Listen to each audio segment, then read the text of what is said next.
Hey there, sheepdoggers, and welcome to another Blood Bowl 2 video. This is another tips, hint, and general coaching strategies and the like. That's probably what it'll be called. I haven't decided yet what I'm going to call the actual title of the video. But what we're going to be talking about today is skills. Which skills you might want to take, which skills you could take, you know, that kind of thing. And I've got to say thank you to, well, on YouTube, his name is Pablo. He gave me the idea for it, just suggesting that I talk about all the abilities or the skills in the game and which go well with who, you know, that kind of thing. So I'm just gonna try and basically breeze through it a little bit. Talk about what the skills do, talk about that kind of thing. It's going to be hard to make it visual. I was considering kind of doing a bit of a commentary over a game or something, but I think it's going to be better actually to just look at teams and go and talk about the skills while I look at the teams and that kind of thing. So we're going to start off with the dwarves, and we're going to start off with arguably the most utilized and most useful skill in Blood Bowl. And the reason we're doing this with dwarves is because they all have it, because they're bastards. Block. The block skill prevents the player from being knocked down after a block on a both down result. So, with the dice, you have both down, which means that the person who initiates the block, the attacker, and the person who is blocked, the defender, both go down. And the attacker, the person whose turn it is, will suffer a turnover. Now, there are a couple of ways to cancel that both down dice out. One of them is block, and block is slightly more useful there in the general circumstances than the wrestle skill is, because block just stops you from going down.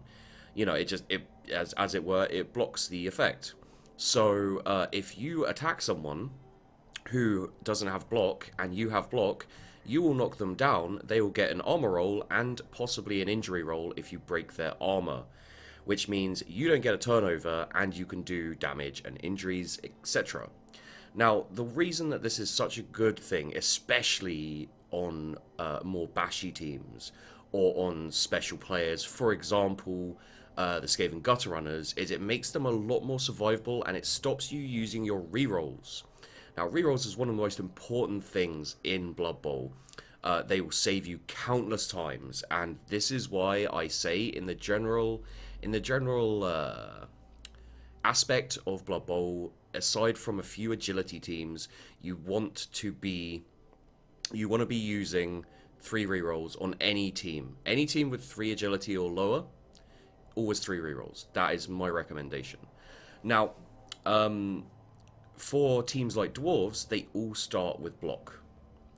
And block, you can see here, except for the runner, they all start with block. And it means that you're not using your rerolls unless you get skulls. You know, when you're blocking someone, I'll probably do a video on proper use of rerolls and etc. But when you're a bashy team, when you're a agility team, when you're a passing team, whatever, you should never be, especially early on, you should never be re-rolling your fight dice. You know, you should manage your turn in the way that you're doing your blocks last if you can. And when that happens, when you do get 2 skulls, you need to decide how much more blocking you can do and whether it's worth the re-roll. If you've only got 2 more blocks for the rest of the turn, you may as well take that skull, especially with teams like the dwarves, because the dwarves are hard to injure. So that is block, and I'd say in general, on your linemen, on almost any team, your first choices should be block, because you want block on those front 3 linemen you're going to be using on the line of scrimmage when you're defending. Now, the reason this is because if your opponent doesn't take block, if your opponent doesn't have block, then when he throws that troll at you, when he throws that minotaur at you or something like that, you know, if he gets double both down, your guy won't go down and his troll will go down. Like, even if he's rolling 2 dice on you, you know, yes, it's strong, but bad things happen. You know, you can get a skull and dice. And if he's only got 2 rerolls, he has to use another reroll just to try and get a better dice roll.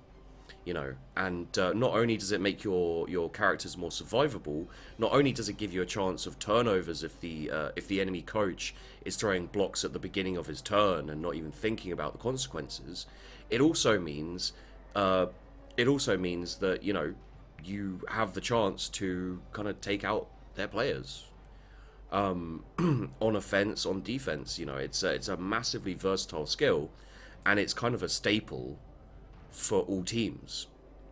So block, if you're not sure what to get and your guy does not have block is always a choice, and it's always one of the first choices. So that's a general skill, and let's just, I wanted to talk about block first because it's so important. But you'll see here, when you level up a character, you have general, agility, passing, strength. It's fairly obvious what each of those is, but agility is like dodging and sprinting and movement based. Passing is mostly passing, there's a bit of leadership in there. Strength is obviously trying to do damage, you know, focused on teams that are more blocking, more fighty, more bashy. And general is just skills like block, skills like dirty player, which adds 1 to an armor or injury roll when they make a foul. So yeah, when you level up, you'll see these dice here mean that you need double to get something in that skill. So if you get 2 1s, you can still pick an agility skill on this guy. You know, you can give him, for example, dodge. We'll go into dodge a bit later. The same with passing. You also have the Skaven, who on doubles can take mutations. And then you have Chaos, who can also take mutations when they level up without needing a double. So when you get doubles, you really want to think about how you want to build your characters. And I'm going to keep it fairly simple. So I'm not going to go into the real kind of technicalities of what you should take where. This is aimed at newer players who are just a bit overwhelmed by the choice. You know, what should I take? You know, you don't want to gimp your characters. So I'm going to go through the skills, talk about what they do, talk about where you might want them, you know, on your first few levels up and things like that. I'm not going to talk about double rolls and, you know, getting block and dodge and that kind of thing. We're just going to kind of go for the general feel of what you want to be building your team to be. And this is any team, you know. I'm not going to be talking about, you know, how to build a bashy team, how to build a dodgy team, how to build an agility team, passing team. I'm going to be talking about what the skills do and where you might want to utilize them in general. So the next skill up is Dauntless. It is also here on this guy. I'll do my best to explain them. Basically, if you try and block an opponent who's stronger than you, for example, a dwarf, this troll slayer with 3 strength, if you attempt to block a black orc with 4 strength, you roll a dice and add your strength to it. If it's higher than their strength, you act as if you have their strength. So let's say this guy attacks a black orc, you know, just a straight up block, just him and the black orc, and he rolls a 3.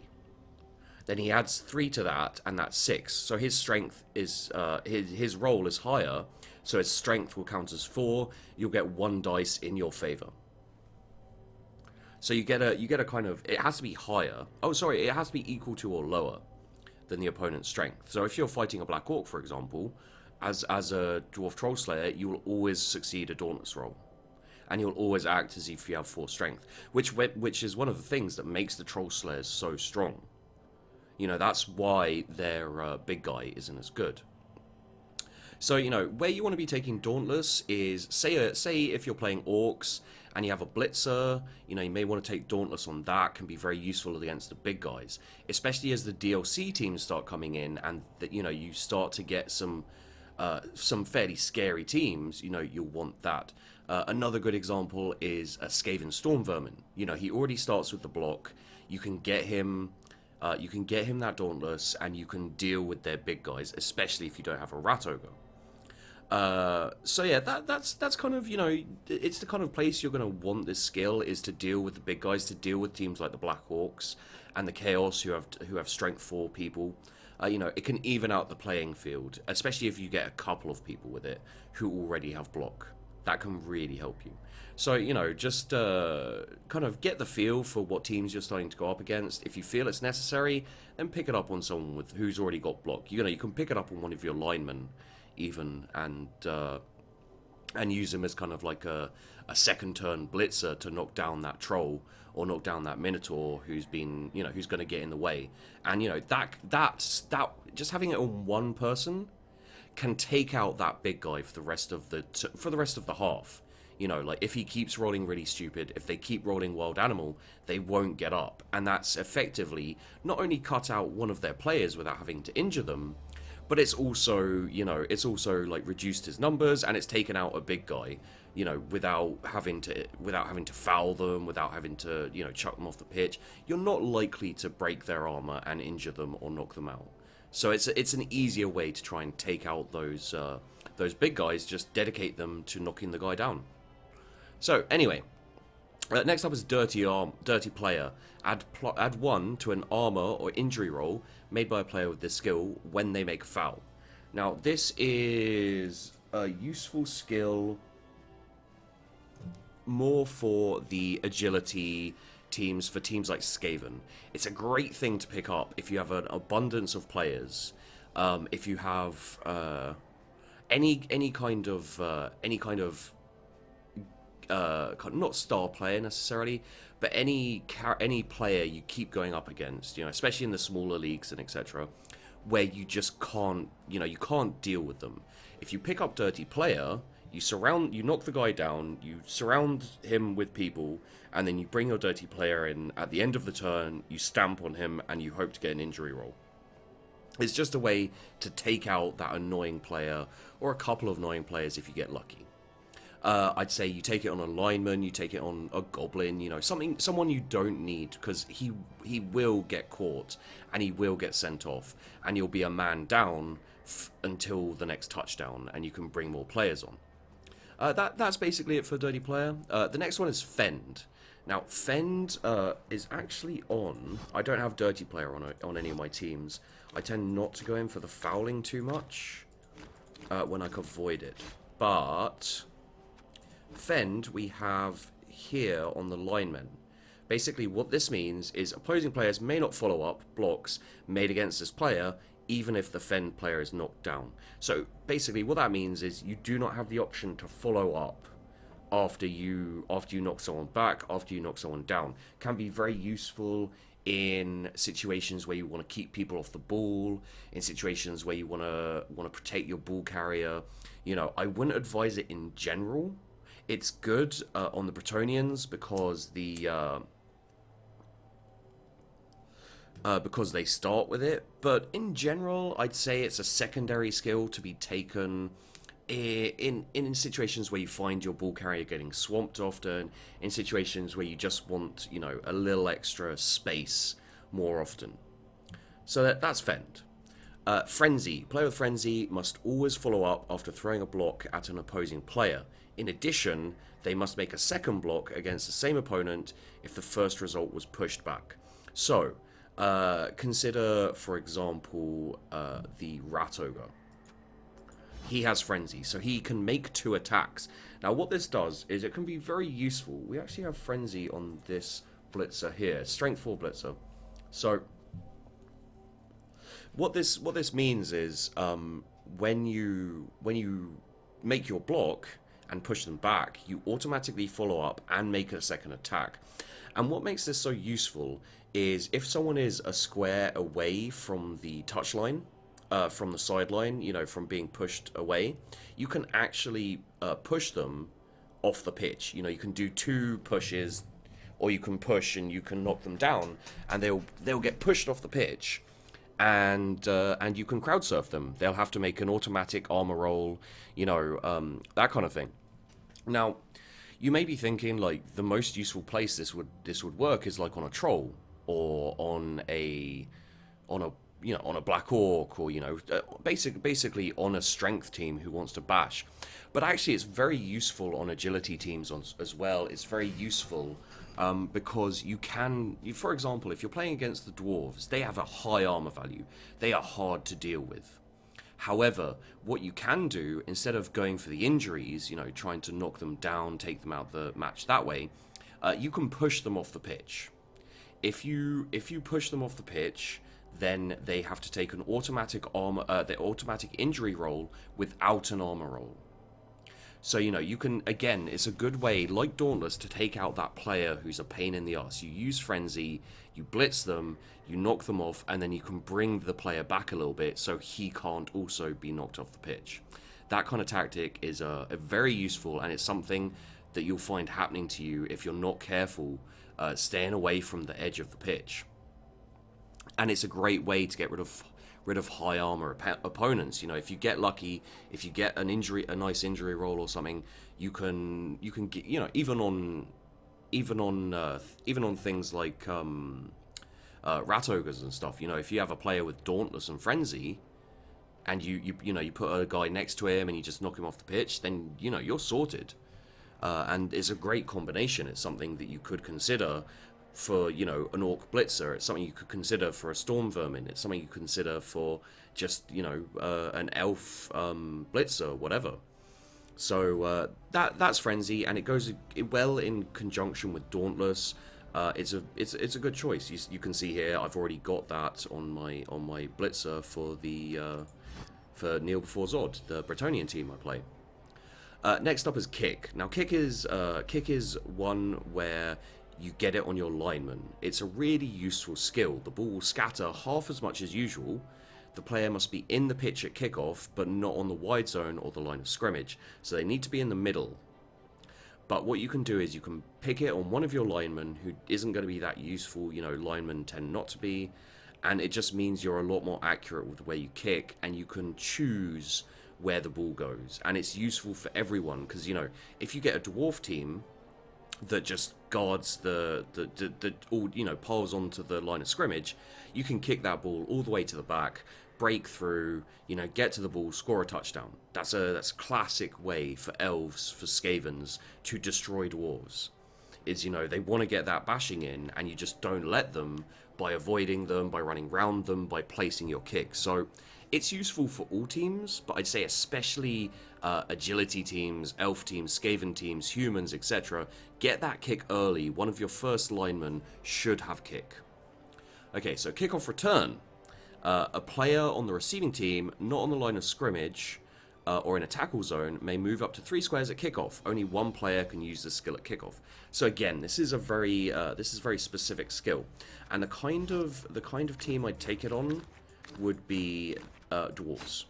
And you can see here what I've done is on my runner I have kickoff return, first thing I chose, and I got this because the dwarves are low movement allowance. There when they get knocked over, they can barely move.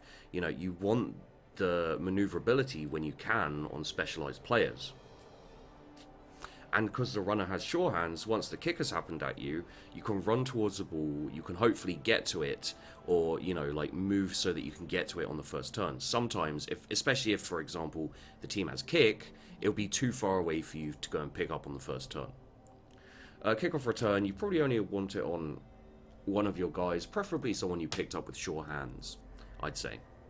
Okay, so next skill is pass block. Player may move up to 3 squares to attempt an interception or otherwise hamper a pass move declared by the opponent. This is a free move out of turn, follows all normal rules from moving, dodging, etc. So, this is a way to deal with basically any team that's going to throw, but I'd say most throwing teams would take safe pass and etc. So it's iffy. I've never really used it.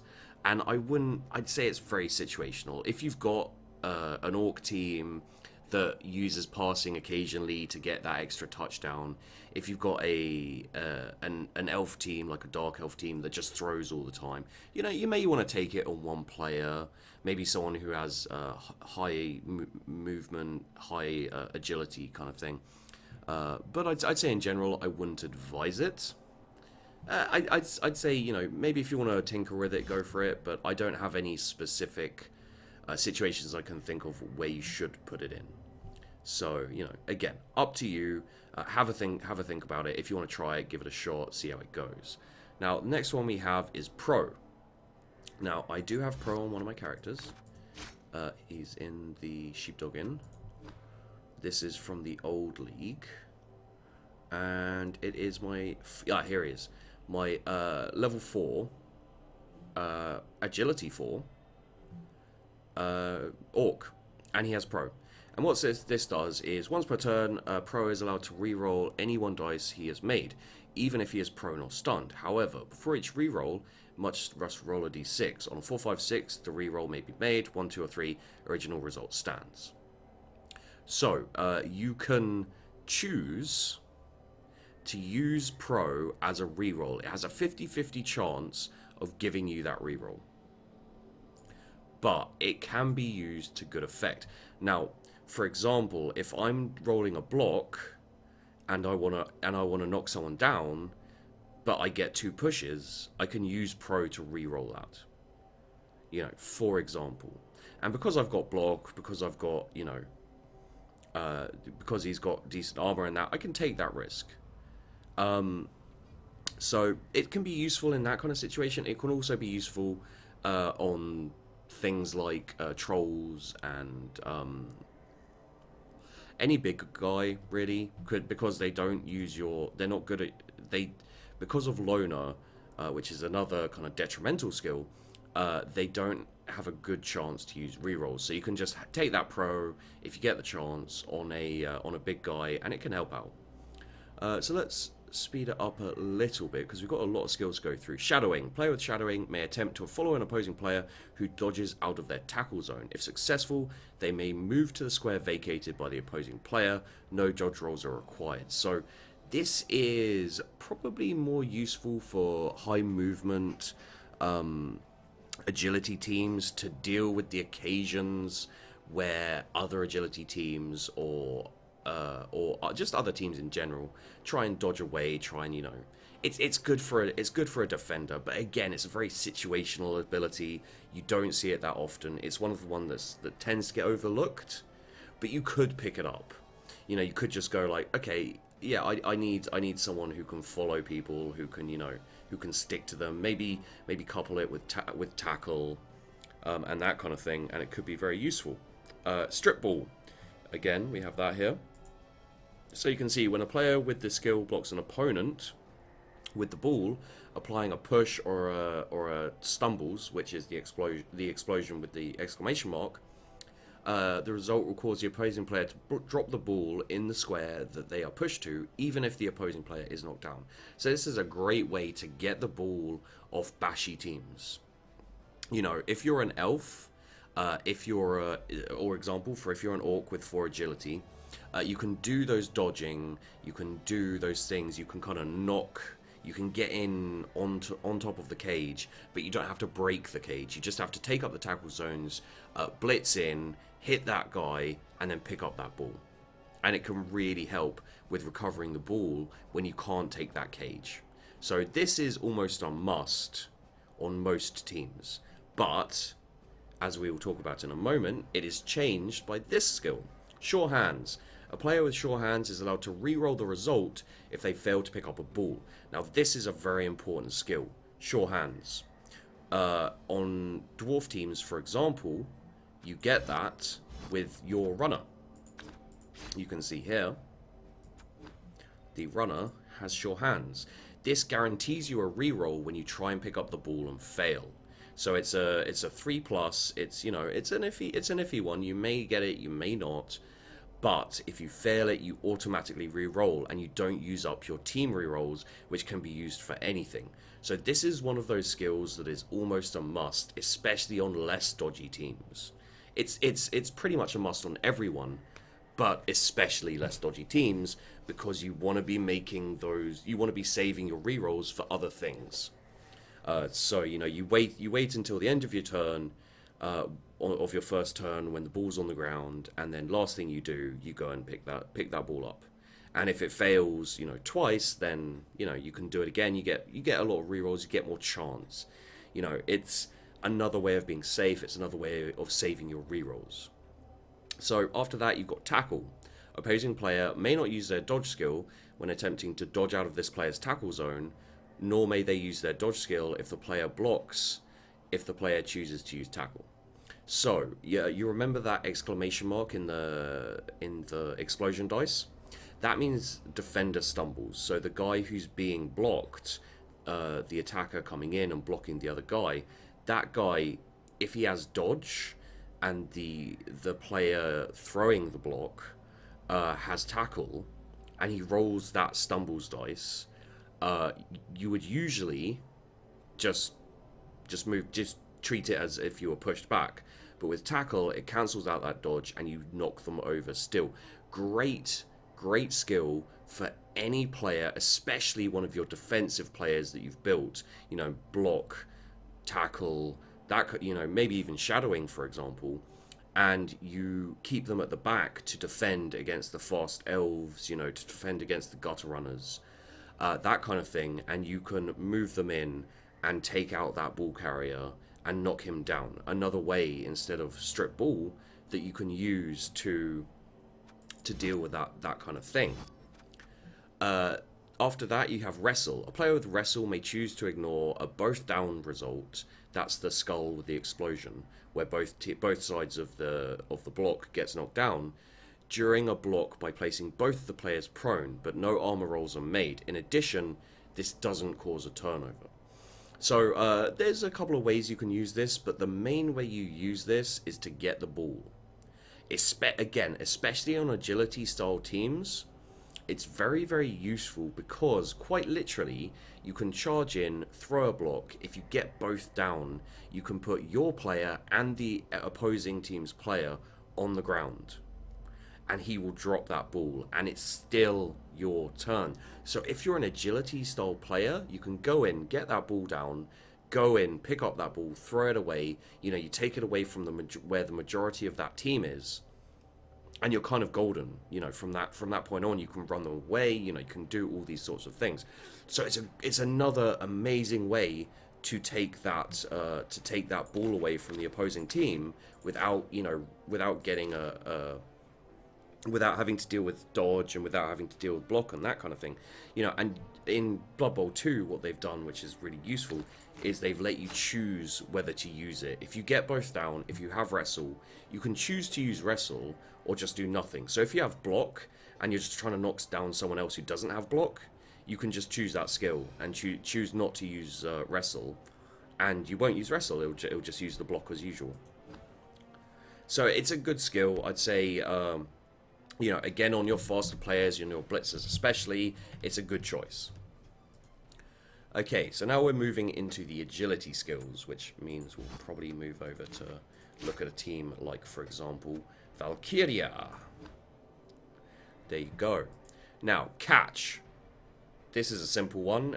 This should be used on anyone who you will be building as a runner, as a catcher, anyone who's going to get thrown to.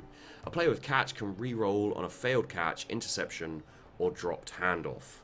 So basically, it's another way to avoid re-rolls, and it's great on teams where you don't want to spend as much money on buying re-rolls. Pretty simple. Next up, diving catch. The player gets a +1 modifier to catch accurate passes, and may catch balls landing in an adjacent square as if they landed in his current square. Basically, that means that if a ball lands close to you, you can pick up that catch. Pretty self-explanatory. I don't tend to use it myself. I tend to try and be accurate with my passes. You know, accidents happen. You know, ones happen all the time. So it is a little bit situational again, but it's something you may want to consider on your more agility throwing based teams. Okay, so diving tackle. Player may use this skill after an opposing player attempts to dodge out of any of his tackle zones. The player is placed prone in the vacated area, does not take an armor or injury roll. The opposing player must subtract 2 from their dodge roll. So this is for any of your defensive players. If you want to specialize again with things like tackle, with things like shadowing, and etc. You know, this is another option you could go with, which basically means that you you take away 2 from their players dodging. So you want to use this skill against, again, probably throwing teams, agility teams. You put that player in base-to-base contact with the receiver, with anyone who's got the ball, and it means that those bullshit kind of elf dodges that you get, where you kind of, you know, you surround them and they still get away, you know, this can really screw with them. So it's a great one to stop those elves getting the annoying dodge touchdowns, or Skaven, or anyone else. Okay, next up, dodge allows player to reroll a failed dodge. In addition, they're only pushed back on a defender stumbles result. I've already spoken about this probably enough, but basically, again, it's a reroll if you fail dodge. So if you try and dodge out, you know, say you're a regular orc or something, you need a 3+ to dodge out. You can roll that twice if you fail the first time. Also, it means that there's only one, if you have block and dodge, there's only one skill that can knock you down. There's only one dice roll that can knock you down, like, kind of, without any additional skills or anything, and that's the big yellow explosion. All the other ones will not result in you going down. So it's great on a ball carrier. It's great on anyone who's going to be running around, dodging through tackle zones and that kind of thing. Okay, next up we have jump up. The player may stand without paying the usual 3 squares of movement if they wish to make a block action. If they wish to make a block action, they must successfully pass a jump up roll, 2+ agility roll, or the block action is wasted. Now, this is basically like if you want to blitz someone when you're already down, you have to make that roll. But basically, in the kind of general sense of things, what you can do with this is it cancels out the movement penalty for getting up, which is just useful for everyone. So anyone who you want, especially ball carriers, especially anyone agility-wise, you want to consider this skill. You know, like if you're finding your ball carriers getting knocked down, you know, they can't run to the end zone in time, you know, after getting knocked down and picking up the ball again, then this is a great skill for you. Leap. The player can leap over another player. For the leap to be successful, the player must pass an agility test without any modifiers. If the player is unsuccessful, the player falls to the ground. This skill is almost a Hail Mary, but can be very useful, especially if you have an agility team. So when you're making this, when you're considering this, choose someone with 4, maybe even if you have it and you're lucky, a 5 agility. Give them leap. It means that they don't have to worry about running around a player who's blocking them from the end zone, or who's blocking them from a different blitz or something like that. They can actually jump over the player, you know, not wasting the movement, and just run straight on. So yeah, it's very good, but I wouldn't take it on, for example, dwarves, not unless you get very lucky and they get a lot more agility. Sidestep. The player can choose any empty square in their tackle zone to be pushed back into after a block, even if the result is that they are knocked down. So even if you get knocked down, you can choose where you go. This is massively useful because it actually means you can avoid being pushed out of the. It means you can avoid being pushed out of the pitch. You know, avoid being crowd surfed. You can. Especially if you've got a very sticky player, like someone with guard, for example, which we'll get to. But if you have someone with guard, or someone who has tackle and, you know, diving tackle and things like that, you can actually choose exactly where you go in any of the 8 directions, instead of the usual just pushed back, you know, just pushed back behind you where the block came from. You can choose where you go, even if you get knocked down. So it's a great one to choose for players you want to stick in combat, for players you don't want to be moving out away from combat, you know. It's a great extra skill. Sneaky Git. During a foul action, a player with this skill is not sent off by the referee for rolling doubles on the armor roll if this didn't break the opponent's armor. So, what that means is, as long as you don't make them make an injury roll, anytime you get spotted by the ref fouling someone, you're fine. What this does, and especially if you add this, so if you have a lineman with both Dirty Player and with Sneaky Git, it means that you've almost got a guaranteed player off the pitch every time you foul with them.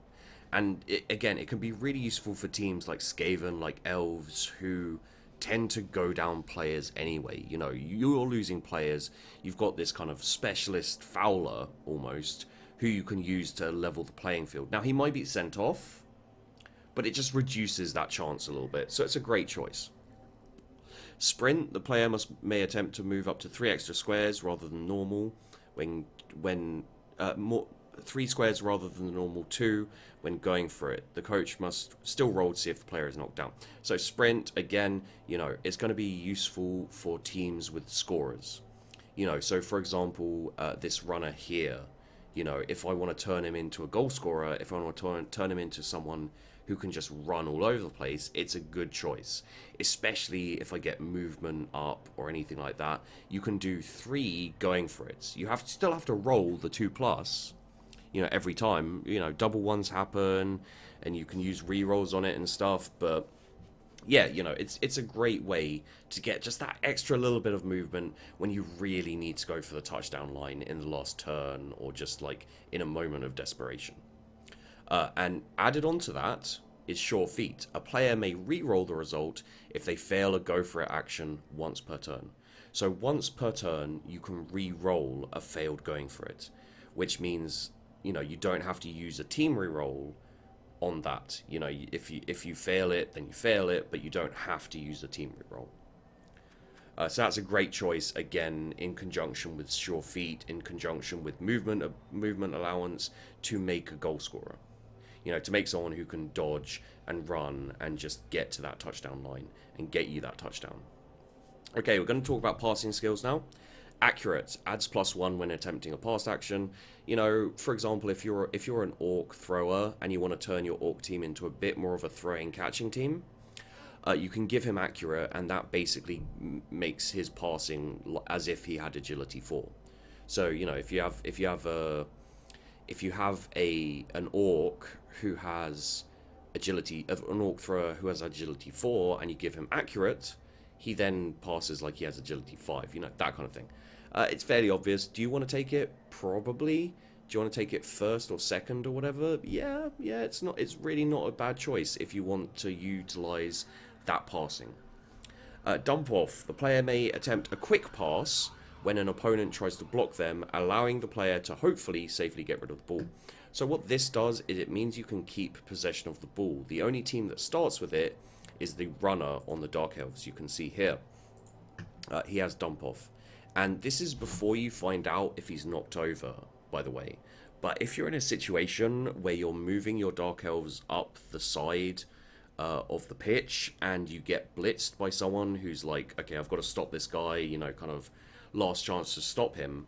If you've got a couple of blitzers or a couple of linemen with the runner, you know, when he does that blitz, you know, kind of Hail Mary blitz, hoping to take you down before you get a touchdown, you can pass it to one of your other players before he tackles you. And even if you get knocked down, you've still got the ball, hopefully, you know, your guy will have picked it up, etc. So it's a great one to have. It's a great one to have on your ball carriers. You know, if you're getting knocked down a lot, if you kind of make crazy runs for the touchdown line. Yeah, and also it means if you send 2 guys off by themselves, even if he manages to blitz you, he can't deal with your ball carrier ball carrier and the other guy. He can't blitz twice. So it gives you a chance to dodge out next time and maybe get that touchdown. Hail Mary pass. Player using this skill can throw the ball anywhere in the pitch, even beyond the normal range for pass. However, the pass is never accurate. What this means is that basically you can throw the ball away from your touchdown line. I never really take it. I don't necessarily advise it, but it is an option. You know what it does. You can try it out if you like. Leader. The player is a natural leader and earns the team a special leader reroll. This works in the same as team rolls, but may only be used if the leader is on the pitch. This is a great choice for your throwers. If you roll doubles, maybe on one of your linemen or something. Someone you can keep back, basically, and not get as involved in the fight. It's great because it saves your team value, means you don't have to say you're on 4 rerolls already. You kind of want another one, but at the same time you don't want your team value skyrocketing because you bought another reroll. What this can do is give you an extra reroll as long as your leader's on the pitch, and it means that extra reroll is there to cover you a bit more. Should you use it? Absolutely, but you should definitely keep an eye on that guy because he's going to be very useful. Nerves of Steel. Player ignores modifiers for enemy tackle zones when they attempt to pass, catch, or intercept. So this means you can get right up close and personal, and it doesn't your pass, catch, or intercepts aren't affected by how many players are around you or anything like that. Very useful, but situational. Again, I tend not to take it that often, but you know, you can maybe put it on a blitzer, you know, someone you're going to get in the way of passes, you know, someone who's going to be catching, someone who's going to be passing themselves. Pass. Player can re-roll if he throws an inaccurate pass or fumbles. Mostly this will be on automatically on all throwers, but you may want to put it on a runner if you want to turn him into a bit more of a passer, you know, that kind of thing. I'd say, you know, very situational. If you're an orc, you get like a blitzer with agility 4 for some reason. You can, if you get lucky, again, if you roll doubles, I think you can take pass as well, you know, that kind of thing. Safe throw. If a pass is made by this player is ever intercepted, then the safe throw player may make an unmodified agility roll. If this is successful, the interception is cancelled. Safe throw, what this basically means is you've got less chance of turnovers through interceptions. Really good against agility teams. If you're running a orc passing team, it's a good choice, for example. If you're running a chaos passing team, you know, if you have any situation where you're just worried about getting intercepted, it's a good choice. Okay, so finally we're going to talk about the strength skills. I'm not going to talk about the mutation skills. I'm not going to talk about the extra skills. You know, if this is a popular video, I want to see how it does. I want to see if it helps people. You know, I want to see all of these things before I carry on and do another video talking about the kind of mutation skills and the extra skills like bonehead and etc. So if you find this useful and you want to know more about the other stuff, then I'll go into that.